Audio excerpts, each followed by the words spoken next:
It's Don here from the board. Thanks for coming along and checking out this video. So, you probably saw the title of this video and it doesn't really make much sense about why I'm looking at this item, but today we're going to be having a look at a mini electric pottery wheel.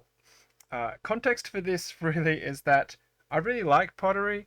I've worked with pottery before, early days from school days and just dabbled around in random things of that nature. And as you probably know, if you're a long-time viewer of this channel, I really like doing things very hands-on.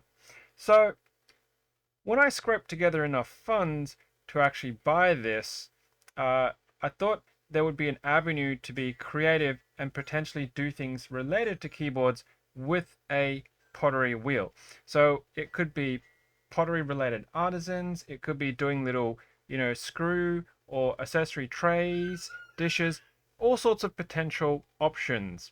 So I had some other thoughts on what I could potentially do with this, but we'll get into that later. Now, because I did buy this, it isn't sent to me for review and everything else. This is obviously not a sponsored video in any way, so hopefully what I think of it is going to be truly reflective and not be biased in any way. Let's have a look at the product listing as I normally like to do, and here it is. So it's currently at 30 US. It did come to me from China. It took a little bit of time to get here, and the box is extremely light. Very light. So I do hope what's in here is not just some other random item. It's pretty simple. It's a speed dial. It's got the rotating platform, the actual wheel on top. It's meant to be USB powered, or should I say it has a USB connector on it. But when we get down to the detail, it tells me that it's actually 12 volts. So I think what that means internally is that it might have a 5-volt USB transformer to a 12 volt, which they do exist. I have one separately from previously, and that's probably what's going to be driving it. Now, depending on if it's hard cabled, where the actual picture shows that it's hard cabled, then I won't be able to change that to some kind of other power supply. But if it's removable, then I could potentially swap it to something and drive it off my variable power supply. So it's pretty simple. Not really going to be expecting much from it, except it's just a very small platform, 4.5 centimeters in diameter, which is about almost double the size of a standard keycap at 19 millimeters. Well, it's more than double. So, if I wanted to put a keycap on that and mount it and centralize it, and then put clay on top of it and use that as a secondary platter, then that's possible too. What are you doing? You being a bunny, are you? They can't see you because you're not showing up on that.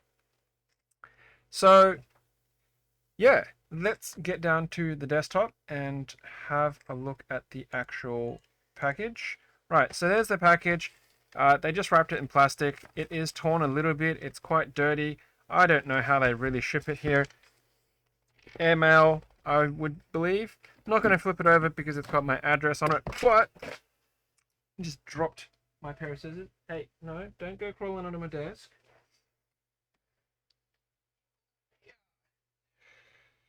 But there is something rattling inside that. Hopefully it's just the cable head bouncing around and nothing too badly damaged. Okay, so that should be enough to get me inside. The box is relatively undamaged.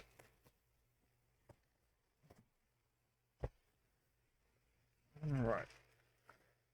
Fold that in. And a bit of crush there. There's an SKU label there. And that's it. It's yet another very... Camera doesn't want to focus on the corner, but that's okay. Very nondescript box. Hey, what's going on? There we go.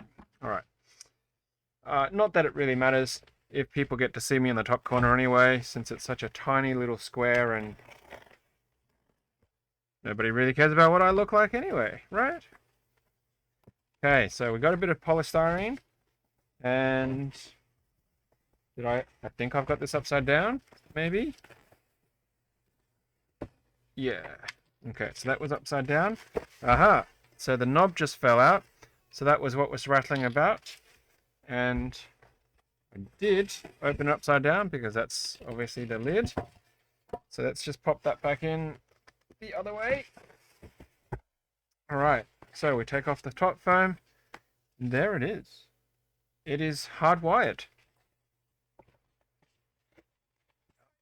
It's very light. Ah, okay. It's because... wow, this is a terrible way to pack it. So they took the speed dial off it, but you can see here on the side it's actually gone into the polystyrene, and they've gouged it to get it in there.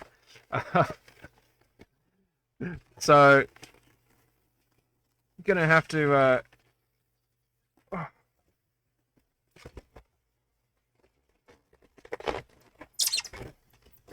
there we go. Yikes. So yeah, look at that wanton destruction to get it inside that polystyrene box. I think if they'd put it that way, it probably would have been smarter, but obviously for whatever reason they chose not to. Can you get me the vacuum, please?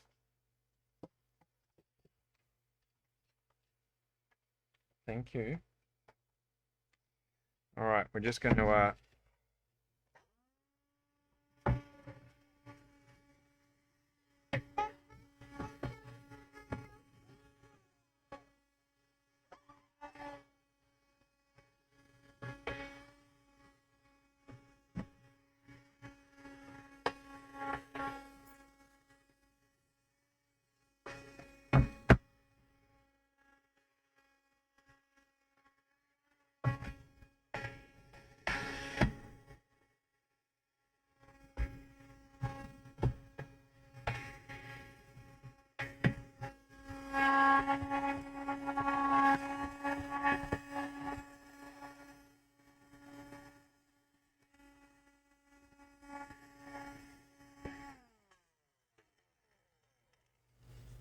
that bigger bit won't go through the nozzle. All right, can you put that back? Thank you. All right, so let's pop this back in the box.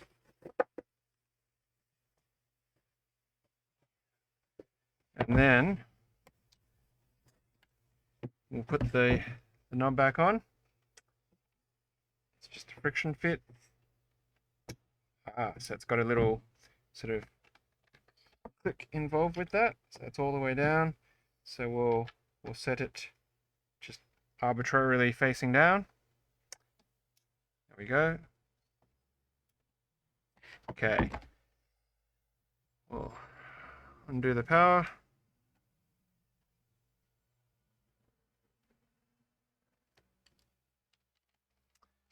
And hopefully, right. So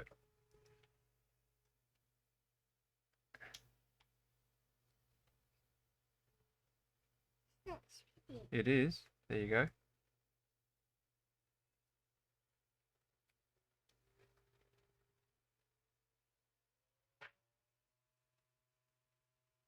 It's gone pretty quick. It's going very, very quick. It does take a little bit of power to get up there. I'm going to just put a little line here so we can see it moving and how faster that's going to spin. Yeah? So that's on. It does have a bit of resistance to get going. You can't see the line because it's already spinning so quick. Can you see the line now? Oh, it stopped. It's already moving very, very quick. So it's about a quarter turn for it to actually overcome the internal resistance to move the motor. But it does go pretty quick. Well, it's nice that it works, which is always a good start. I have no way of actually judging its movement speed, but as I was saying, in terms of, say, the size of a keycap, that's how big that keycap would sit on it. So you could easily mount a keycap on it, and then if you wanted to, you could potentially put some clay on that, and then, obviously you'd have to stick down the keycap, and then you could put the clay on it, and then you could actually sculpt straight on top of the keycap. Of course, afterwards you'd have to take it off and then, dry it, cure it, bake it, whatever it is that you're going to be doing. Now, whether you do that with a polymer clay or a true clay base, I don't know. But there are some other things that you could potentially use with this. Some of the things that I've thought about is for a spray painting type of base, because if you want to get a good, clear, consistent amount of coating, if you're going to be spraying keycaps or coloring them and things like that, you could use that as a turntable to do that, and any excess paint is just going to fling off it anyway at those high rates of speed, whatever's not sticking. And if you wanted to do other things, like polishing keycaps, you could mount a keycap onto that, and you could just hold a polishing or a buffing or a sanding medium, and that would work quite well to get that top surface. Maybe not the side surfaces, but maybe that would work. I don't know. So they're just some things to think about that you could potentially play around with this. So it does work. Not super duper expensive. Probably expensive for what it is, except for the fact that since it's so light, this interior is extremely hollow. I'm just going to go out on a limb and say that, because holding it up to the light, I can see light passing through this quite a bit. And I suspect they made this just for a workability height. And, well, the enclosure is not exactly watertight or waterproof. Like, you can see me squeezing it, it does open up. But of course, it's not likely you're going to get lots of water cascading down this. You could probably just tape it up, and that'll provide some waterproofness to it. But I do like the fact that you can just drive it off USB. Now, I'm not likely to do anything with super duper wet work here at my computer, so I'll either use my 5-meter USB power extension, or you could run this off a battery bank. Just a 5-volt charging battery, and that'll probably keep this running for quite a bit as well. Well, that's it. Just a very simple preliminary unboxing and look at this pottery wheel. I will be trying to source myself some small amounts of pottery, and we'll see what we could do with it. Maybe make like a tiny version of a tray or something like that, right? A screw tray or parts tray, something decorative. Maybe embed a magnet in it after it's been baked. A tea tray. An eating tray. I think it's a bit small for an eating tray, unless if we're making them for doll houses. Okay. Well, that's it. If you like this kind of stuff and you want to check out any more of my mad ideas that might be coming up with this in the future, please, of course, hit that subscribe button and that like button, and of course the bell notifications button so you know when another one of our videos comes out. Well, thanks very much for checking out this video, and of course, as usual,